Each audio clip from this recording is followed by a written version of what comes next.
Alright YouTube, I am back, and this time I'm on a 2007 Jeep Commander. That is my wife's, and as you can tell I have oil and an oil filter. I am going to be replacing the oil, and I just wanted to do this video just quick, just for anybody out there. I know that there's going to be some people that take it in to the shop because they just don't want to do it, and I'm the type that I want to save money. And if I can do a job, I want to do it and save me some money. And I know oil changes for just the conventional cheap oil is still about 30. You probably get some that are 20 bucks, but $35 or $40 or more.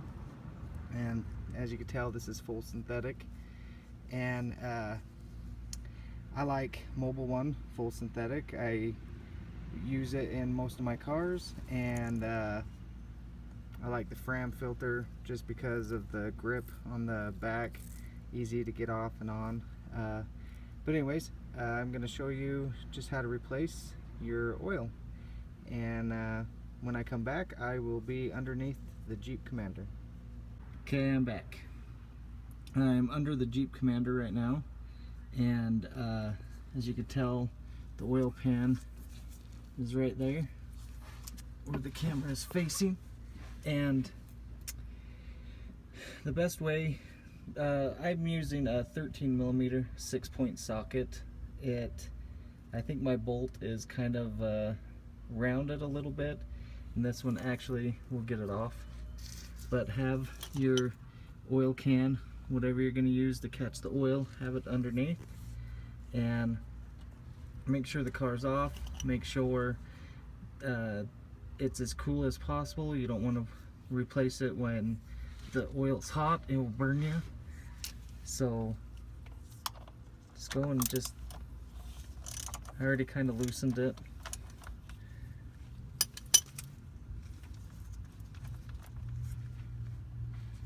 It's gonna come out pretty fast, so hopefully you don't make a big mess, just because I actually been driving it.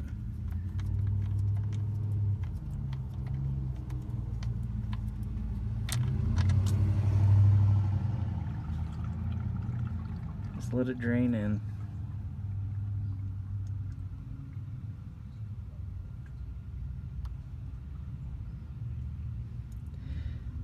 As that drains, I'm gonna clean my hands, and then I'll be back underneath the car. See you in a bit. Okay, as you can tell, it has stopped draining, and I was just turned the camera off so I could wipe my hand off from the oil, but I just let it drain, finish draining, kind of drip, and at this point in time I will put the plug back on.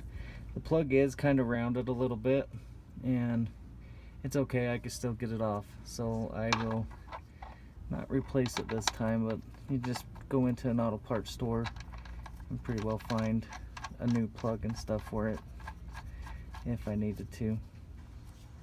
So these, I would suggest not to put too much torque on them, but just to get them on there to where it will not fall, or will not come off during pressure.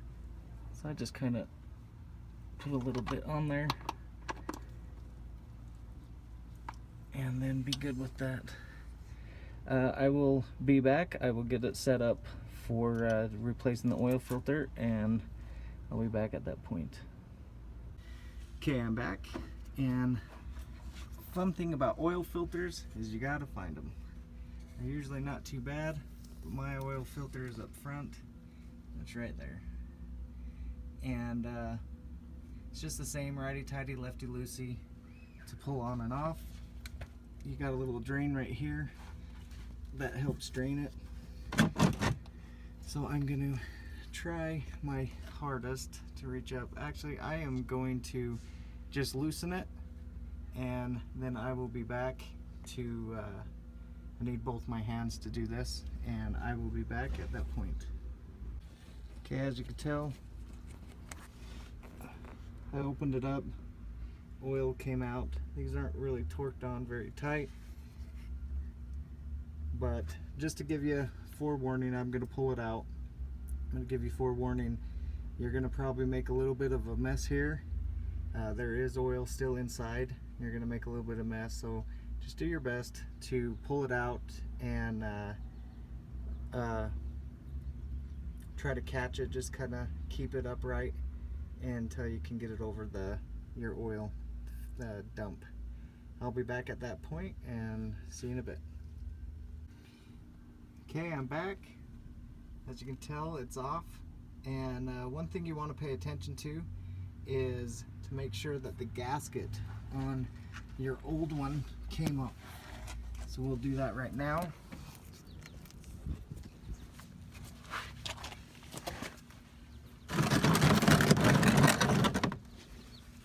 So here's my old one.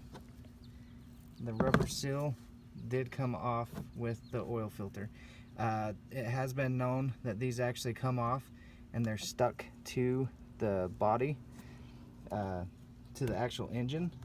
And if that happens, you're going to go put the new one on and it's going to throw off the alignment. It's not going to get a good seal and all your oil will spill out.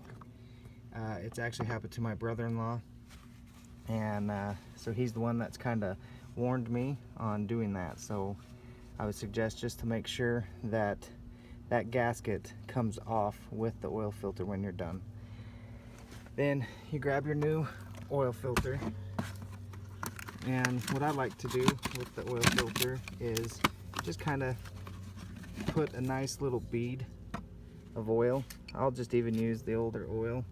Just get it on your finger, put a little bit of oil on to the new gasket, and just to kind of give a good bite on the body. You don't want to wring these down because it's going to be a pain in the butt to get off. So I would suggest just to, get it on. Once it kind of gets snug, just put another like half turn on it, just to make sure that it's snug into place. I'm going to go to that point and then I will be back. Okay, now pretty much when you get your oil filter on and you get your oil filter put up there and you get that plug back on, you're pretty much done underneath the car. So now you want to come locate your oil fill, and as you can tell, it's 5W20 that the manufacturer requires, and I also bought 5W20. So then you just open it up and you put oil in it. You want to put, I usually put, I think this takes 5.5 quarts, and this is only 5 quarts. So I've already dumped some oil in it.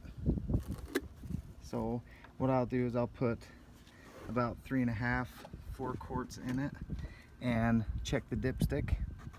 And the dipstick is right here on a 2007 Commander, and I'm pretty sure they're probably mostly located in all the other same areas, same locations, but for this one it's here.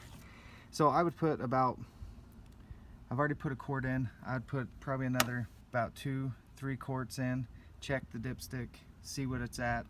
If it's not registering, keep adding more. If it's registering, it's about halfway on, we'll get to that point.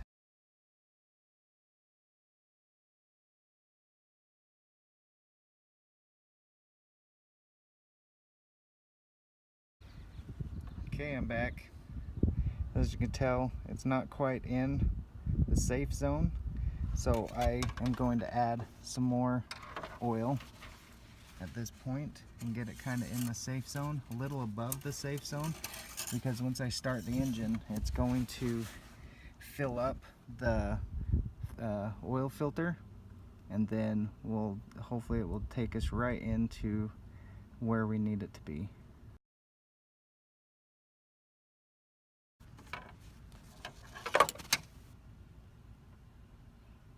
So it's just barely in the safe zone, so we'll add a little bit more to it, and then I will go start the Jeep. Okay, so I started the Jeep. The Jeep is running. Shut it off. You only want it to run just for a little bit, just the oil will get put into the filter, and then you can come back, check your oil again, and then you can see if you need to add more or if you got just the right amount. So wipe it off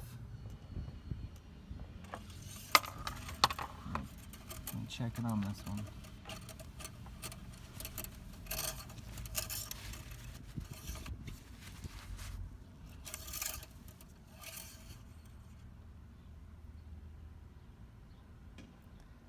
So as you can tell, it's actually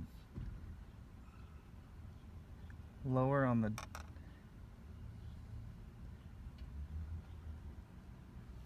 looks like it's about an inch up on the stick. So I'm going to add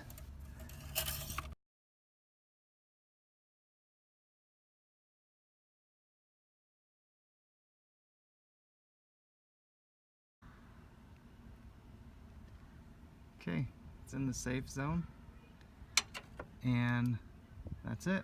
Now you're done with that.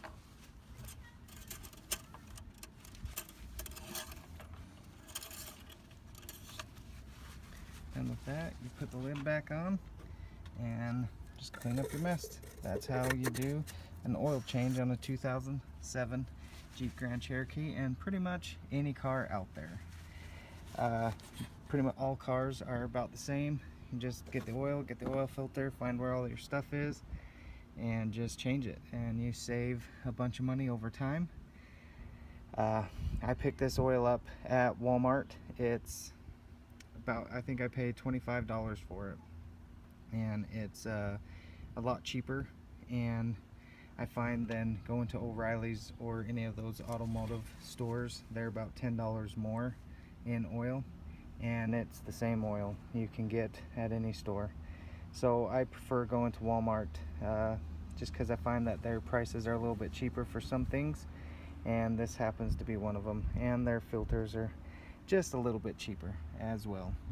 But anyways, thanks for watching. If there's anything else you'd like to see on a Jeep Commander or on my 2005 Legacy, don't pay attention to it, it's dirty. But here's my Legacy. I will get videos made, and hopefully you guys enjoy what I'm doing for you. And again, please subscribe, and thanks for watching.